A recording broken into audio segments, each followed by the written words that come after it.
Mickeeley. Hello, I'm Xavier.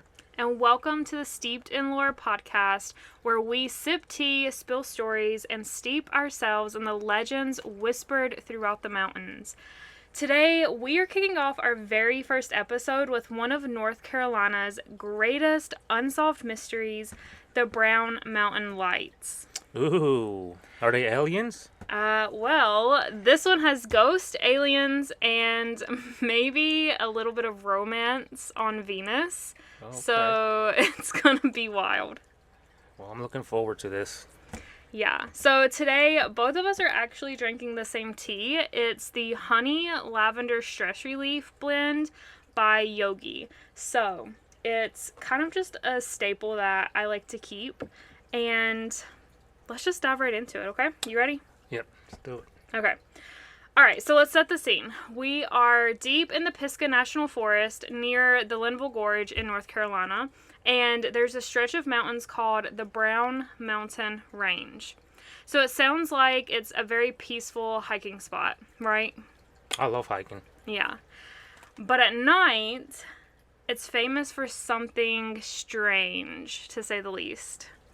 Like, what kind of strange things? So basically, people have seen these glowing orbs, and some people describe it as looking like this, like, very bright glowing star, but it's not a star. Like, it's bigger, it's very fiery. Sometimes it's a soft white or blue, and it usually is floating or even darting or pulsing above the ridges. So it's higher than the actual mountains. And some people say that they move like they're alive, and others say that they just linger there like lanterns with no source. I wonder if you can get abducted. It's so funny you say that, because Javier has no idea anything about this case. I haven't shared anything in my research, so we're going to get to that. But if you want to go see the Brown Mountain Lights, there are a few spots that are considered the best spots. The first is Brown Mountain Overlook on North Carolina 181 highway. The second one, which actually seems to be the most popular in the research that I have done, is called Wiseman's View. It's like an observation. I'll have to show you a picture of it because it's really pretty. It's like a path that leads out, and there's like a small little standing spot with stones around it, like creating a little wall. And then there's also a place called Lost Cove Cliffs Overlook, which is on the Blue Ridge Parkway, that people have also seen the orbs. Maybe So we should go see it for ourselves one day. Yeah. So you have to wait until, let's see, it's July. Probably, okay, so based on the research, most people report seeing it on a clear, dry night, especially in October, November. And for some reason, sometimes it's like right after it rains. Don't know why. But Is it some type of minerals on the mountain that's making those lights? well, let's dive into the theory. Possibility. I don't know about minerals, but Like I don't know, crystals or yeah, so the earliest published reference to the Brown Mountain Lights goes back to 1910, which does coincide with around the time where electric lighting was becoming more common in the area. However, legend says that the sightings have been reported way longer before that, and in one spot, the first reported sighting was actually in 1854, which would have been way before electric lighting. That's a long time ago. Yeah, and some Native American oral traditions say that the lights have been there for far longer. So, the different theories, because no one knows exactly why this happened. So let's just talk about the different theories for a second. Okay. First, ghosts. Some people speculate that these orbs are the spirits, the ghosts of Civil War soldiers who never returned home, and they're just kind of aimlessly wandering about. And then some people also say that they're the spirits of Native American women who are forever searching the mountain in search for their fallen husbands, brothers, sons. So there is a little bit of ghost theories. I don't really know that I see the ghost angle. just because they're flying above the mountain. Mm-hmm. Which, I mean, I guess ghosts aren't really, you know, they don't have to stay on the ground like we do. But I don't know. It just seems if it was going to be ghosts that they would be like holding lanterns walking through the mountain. You sure it's not someone throwing a party at the mountains? I mean, who knows? Like a lot of lights, dancing. Yeah, maybe. Disco. There's also, like, continuing with the ghost theory, and I could not, like, confirm whether this was, like, actually true or not. I looked for, like, a newspaper article, could not find it. But there's a community nearby, near where all of these sightings happen, called Jonas Ridge, and some people say that it could be the ghost of a mother and child from Jonas Ridge who were murdered by her husband and the child's father. Again, cannot confirm if that murder actually happened, but yeah, it's out there. Now, leaving ghosts behind, because I don't know, I just don't want to think that it's a ghost, because that just feels so like, just to think about your spirit being here roaming the earth. It has to be something from outer space. Yeah. I don't know, it just breaks my heart to think about all these Native American women, or even the soldiers, or the mother and child just wandering Earth aimlessly for all eternity. I don't like that. So another theory is UFOs, because, I mean, why not? UFOs always seem to make their way into mysterious glowing lights. But scientists have actually tried to figure it out. Some scientists think that the lights might be caused by something called ball lightning, which... Ball lightning? Yeah, apparently it's super rare and almost impossible to study. So, I don't know. To me, that kind of seems like a cop-out. Like, well, there's like this phenomenon. We have no idea what it is, why it happens. It's super rare. I don't know, it just seems like a cop-out to me. The other theory is bioluminescence, which I'm like, if that's bioluminescence, that's like gotta be some like huge lightning bugs. Because these balls are like, I'll show you a picture. Lightning bugs? Those are some big lightning bugs then. I mean, yeah, it would have to be, because I'll show you a picture, and like... That's creepy. Yeah, the lights, the orbs are pretty big. Some people also say that it's just reflections from, like, car headlights or a train. Car headlights. Yeah, that also doesn't make sense to me, because I don't know when trains... What's reflecting them? Yeah. I don't know when trains, like, started coming through the area, but I don't know. Probably in the 1800s. Yeah. And then the other theory, as far as scientists go, is something called fault line activity. And so some people, it's like if the earth is splitting or something? Well, it's like when the oh my gosh, what is that word? Platonic? No. Platonic? Tectonics? Yes, that, like the plates. So some Uh-huh. people think that the lights could come from tiny electrical discharges caused by the earth shifting underground. Oh. And that's why the balls go up in the air. But there was, in 1922, a scientist named George R. Mansfield from the U.S. Geological Survey, like the people who like go out on the side of the roads with like the little camera things.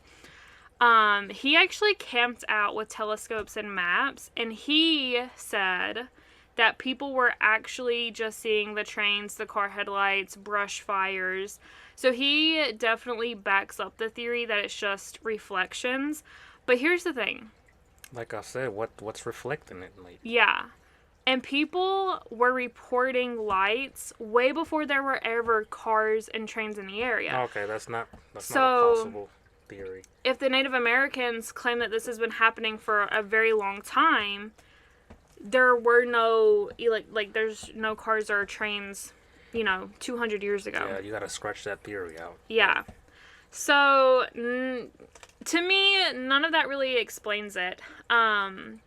And what's crazy is, we'll talk about this in a second, but Appalachian State University, there was actually an astrophysicist professor who worked at Appalachian State, and they actually caught a picture of it on camera.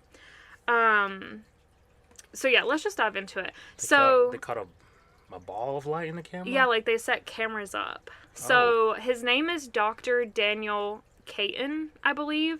So he's an astrophysicist that works at Appalachian State University. That's interesting. Yeah, so when he was doing a lecture, one of his students brought up the Brown Mountain Lights, and he had never heard of them before.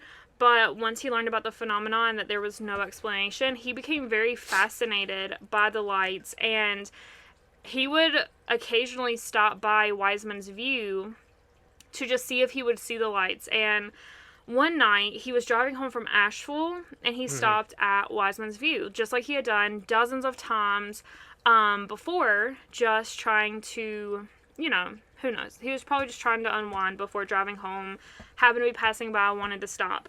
And so after standing out there at Wiseman's View for a while, he goes and turns to leave. And as he turns to leave, he sees this bright flash over the mountain that lingers for a few seconds and then disappears. Now, this is an astrophysicist. I think is how you say that. I think so. No. So, okay, he's an astrophysicist, so he should know what he's talking about. He is very, very adamant that this was not a plane, it was not a satellite, it was something else. And for years, Dr. Caton set up cameras trying to capture these lights, and finally in 2016, so, like what, 9 years ago? Yeah, 9 years ago, he finally caught a picture of them. And it is a very grainy shot. Here, let me just pull it up real quick so I can... Let's see that picture. So I can show you. Because, I don't know. Like, you can definitely see what it is. But, like, you can see the light. It just doesn't, you know, like... Oh, I think I've seen that before. You see that light up there? Yes. Yeah. So you can tell that there's very obviously a light, but the photo is so grainy that it doesn't really provide any evidence to really prove what the phenomena is. And this is where it gets crazy. This is where the romance on Venus comes from. Venus. Because, yeah. So buckle up, because this is about to get unhinged. In 1965...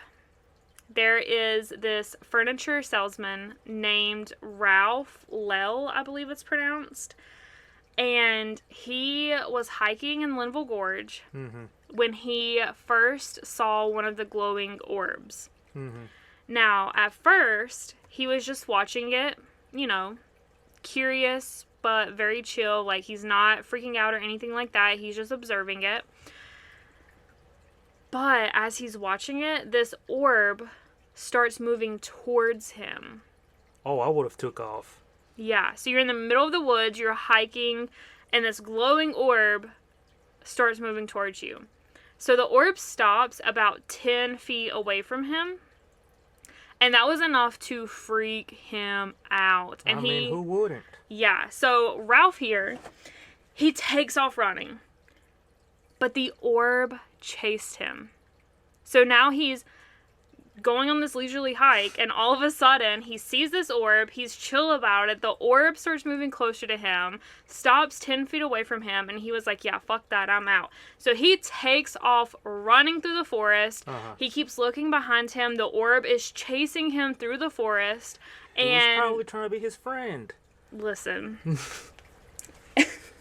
He finally finds this cave where he ducks into the cave and tries to hide. It's like a horror movie where, like, you think you finally escaped the killer, but, like, no, boom. The orb pops up in the cave.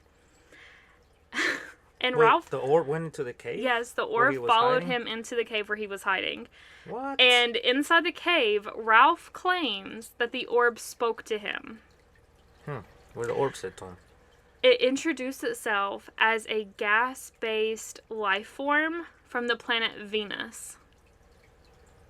Okay. So, it's a gas-based life form. It's an alien. It's from the planet Venus. And that's not where it ends, because it just gets crazier. So the orb tells Ralph, like, that whole cliche of, like, don't be afraid, I'm not here to hurt you, aliens mean no harm. And so Ralph is like, what the fuck? Okay, so Ralph claims, this is what happened when the orb followed him into the cave. Ralph claims that the aliens took him back to Venus. This human man from North Carolina. Oh, wow, they gave him a tour. The aliens they didn't just give him a tour. I'm not even to the best part yet. Okay. So they take him to Venus, where he is taken to meet the queen of the gas-based aliens. Met the queen? He meets the queen. Oh, did they fall in love or something? I don't know if you would say they fell in love, but he claims to have given her a taste of the human flesh. Meaning, huh? Okay, that came out a little weird. But he says that he slept with her, that he had relations with this Queen of Venus. Uh-huh. Now, I don't know, but, like, I'm just trying to picture how this even works, because if this is a glowing ball of light that is a gas-based alien. Who came up with that theory? Ralph. Oh. This is what Ralph says happened to him after he was chased through the forest. And I'm just like, I don't know. Maybe when they go back to Venus, they, like, turn back into some solid form and they're just able to shapeshift, and there was, like, an actual solid-ish body. So this actually happened to him? That's what he claims. And he actually even wrote a 28-page booklet about this called The Brown Mountain Lights. Uh-huh. And I swear, like, Ralph was just living, like, in his own timeline, because somehow that booklet, the 28-page booklet that talks about him being chased through the forest, going into the cave, abducted to go to meet the queen, slept with the queen, that booklet made it all the way to the producers of the X-Files, the TV show. And there's actually an episode from 1999. Based off his book? Based off what he claims his experience. Kind of, in a sense. I'm gonna have to watch it. Yeah, so the episode is from 1999, where Mulder and Scully investigate hikers who disappeared in the Brown Mountain area. Wait, people have disappeared? No, this is in the TV show. Okay. So I think Mulder, I haven't watched it, but I think Mulder and Scully are like the FBI agents that are investigating 2 hikers who disappeared from the Brown Mountain area. And so in the episode, what ends up happening, spoiler alert, is that the hikers were actually abducted by aliens and trapped in a cave. And that was inspired by Ralph's story. So it's like, I don't know, it just seems very wild to think that this man from North Carolina, like Western North Carolina, who, like, literally sold furniture for a living, has this crazy encounter, writes a book about it. The book makes it all the way to the producers of the X-Files, who then use that as inspiration to write that episode. Oh, that is one hell of an experience if it's real. I mean, either way, it's kind of amazing. It's unreal, man. Yeah. Now, one of the things that I forgot to mention earlier when we were talking about the theories of what it is, apparently there was a book written. So the first recorded sightings are from 1910. Mm-hmm. And apparently around that time there was a book written that supposedly took place in Morganton. Again, I have not read this book, but supposedly it took place in Morganton, and it talks about this UFO being kept in a layer in the mountain. And some people say that that book inspired people seeing the Brown Mountain Lights, but again, that wouldn't really make sense if the Native Americans saw it way before then. So they say there's a UFO at the mountain that just... No, that was like a fictional book. Oh, okay, like okay. Someone wrote a book that was published in like 1910, around 1910, 1912, and because the book took place in Morganton, which isn't far from the Brown Mountain area, some people think that the book plays a role in people seeing the Brown Mountain Lights. But that can't really be the case because remember, the man, the astrophysicist, has actually caught a picture of it. So it's definitely not fake. Like, people aren't just, like, you know, like, sometimes when it's dark out at night and you, like, are up and it's, like, 2 o'clock in the morning, you start, like, kind of, like, getting paranoid and you'll hear things and see things that aren't there. You know what I mean?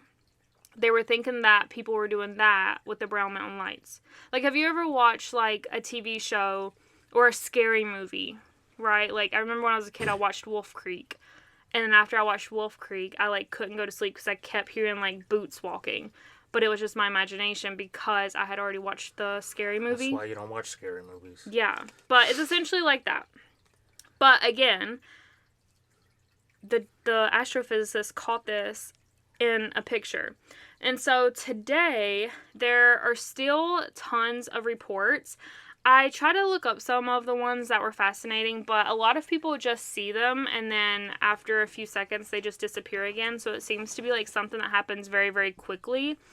But just looking over all the reports, it seems that going to Wise Man's View, sometime in the late fall or early winter, when the trees have shed their leaves, is the best time, the best chance to see it. But it's just like a mystery. No one knows.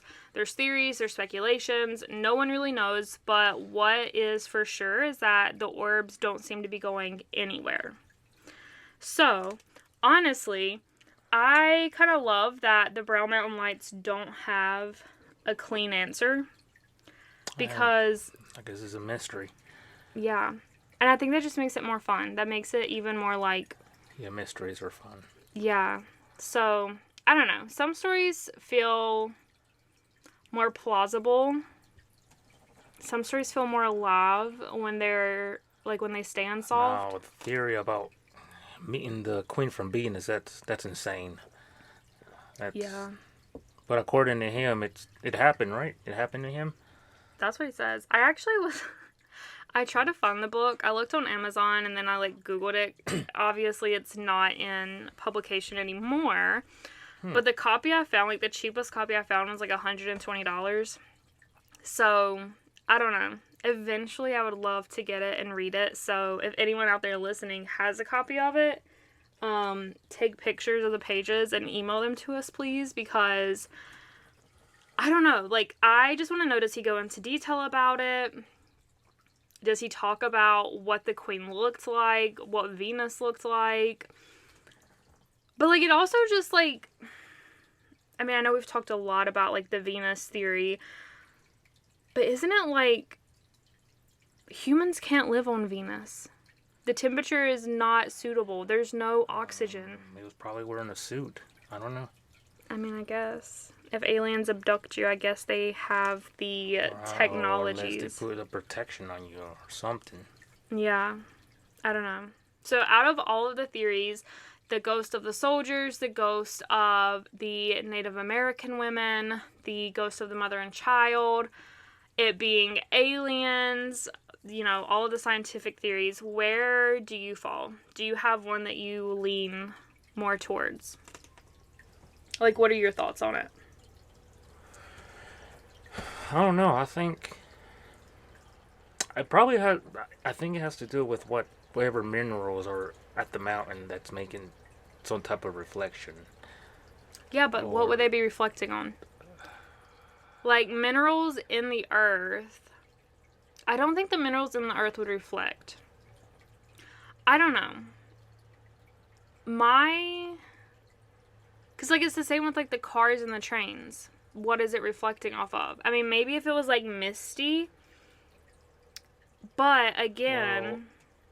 Well, in Mexico, there's a mountain where they see aliens, UFOs, and they believe that the aliens live there, and they come out at night. So that kind of goes back to, like, that book. It could be a possibility that aliens probably live there. Yeah. I don't know. I mean, honestly, like, this is going into something completely different, but I kind of believe that there are, like, fairies and gnomes living down below, because I don't remember if it was The Hobbit. I didn't read the whole Hobbit book, but I know, like, and I know The Hobbit is fictional, I understand. But at the beginning of that book, it was, like, talking about how the people lived underground. And if you read, like, or, like, So you saying they're fairies that are flying on top of the mountain? no, I don't know if I necessarily am saying they're fairies, but I'm saying, like, if I believe that fairies live in the mountains, maybe underneath, you know, the ground, then it wouldn't be unrealistic for me to believe that some kind of alien, whether it's gas-based or whatever, lives in it. It could be several things. I don't know that I buy that it's from Venus. That just, you know, not saying Ralph didn't have his experience, because clearly he had some kind of experience. That sounds insane to me. Yeah. So, anyway, that is pretty much it for our first steeped story.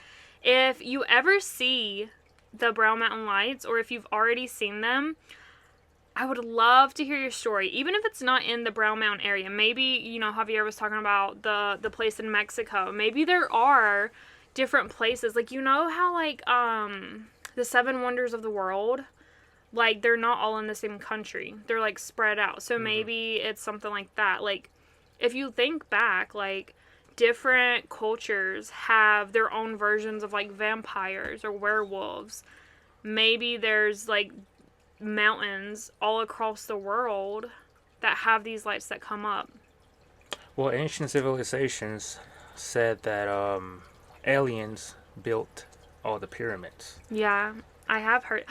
Oh my gosh, I have heard that. But, okay. Because, you know, those pyramids are just perfect. Yeah. But there's nothing in, like, I mean, I'm not going to say there's nothing, but I can't think of anything off the top of my head that's, like, around the vicinity of Brown Mountain range, like the Brown Mountain range, that the aliens would have. I mean, I guess they don't have to build it. It's not like they're slaves. It might be something down there that they catch their attention. I don't know. Yeah. Anyway, if you've ever seen them, or if you ever see them, or if you have had experiences seeing these strange lights in the sky elsewhere, we would love to hear your story, and you can send it to us to our Gmail. Yeah, I can't wait to see those experiences. Yeah.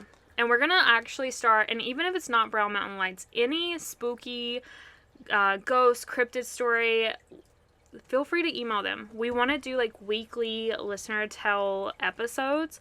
So you can find our email linked in the show notes below, steepedinlorepodcast@gmail.com.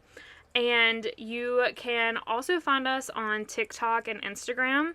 The little tag is Steeped in Lore Podcast. And don't forget to follow the show and sip along with us for more cozy ghost stories and Appalachian folklore.